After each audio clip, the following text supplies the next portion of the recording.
દેશ અને રાજ્યમાં ખાસ કરીને કેન્દ્ર અને સ્ટેટ ગવર્મેન્ટના કર્મચારીઓ જ્યારે નિવૃત્તિ બાદ પોતાનું સુખરૂપ જીવન જીવતા હોય છે ત્યારે તેઓના સાથે અને તેઓની તબક્કાવાર જે અન્ય રાજ્યસેવકો કામ કરતા હોય છે વય નિવૃત્તિ બાદ પોતાનું એક અલગ યુનિયન બનાવતા હોય છે અને તે રીતે પોતાના વિચારો પોતાના સમસ્યાઓનું આપ-લે કરતા હોય છે. રાજ્યમાં ઠેર ઠેર આ પ્રકારના પેન્શન એસોસિએશનો અમલમાં છે. ત્યારે ડીસા પેન્શન એસોસિએશનની આજે વાર્ષિક સાધારણ સભા અને 22મા પેન્શન ડેની ઉજવણી થઈ હતી. તેમાં મોટી સંખ્યામાં જે પેન્શનરો હતા તે બહુ ઉમટી પડ્યા હતા.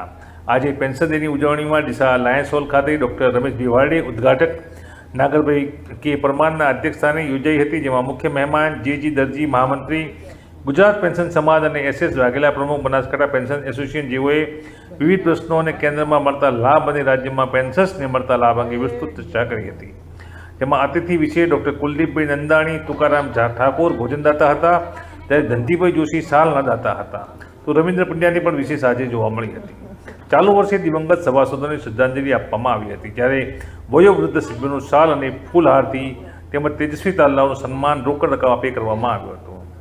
આજના આ પ્રસંગમાં વય નિવૃત્તિ પામેલા અને 80 વર્ષથી વધુ વયોવૃદ્ધ એવા શાંતાબેન રામલાલ પરમાર કે જેઓના પતિ શ્રી રામલાલ બદ્રીજી પરમાર હેડ કોન્સ્ટેબલ તરીકે નોકરી કરતા હતા અને તેઓ વતીનાથી આ પેન્શનર્સ છે તેઓને આજે મધર્સ ડેના દિવસે ખાસ સન્માનિત કરવામાં આવ્યા હતા. તેમના પરિવાર અને તેઓ સભ્યો હાજર હતા. શાલ ઓઢી અને 1000નું રોકડ ઇનામ પણ તેઓને આપવામાં આવ્યું હતું.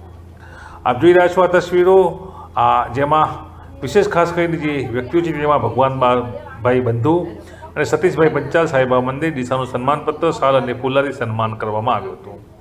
MF મંડોરીએ સંસ્થાના કાર્યની માહિતી આપી હતી. આ કાર્યક્રમમાં અધ્યક્ષ નાગરભાઈ પરમાર દ્વારા કાર્યક્રમમાં ઉપસ્થિત પેન્શનર્સોને હૈયાધારણા આપવામાં આવી હતી અને ઉપસ્થિત રહેવા બદલ સૌનો આભાર માનવામાં આવ્યો હતો. જ્યારે નાથાલાલ બ્રહ્મક્ષત્રી અને પ્રવીણભાઈ સાધુએ સમગ્ર કાર્યક્રમનું સફળ સંચાલન કર્યું હતું.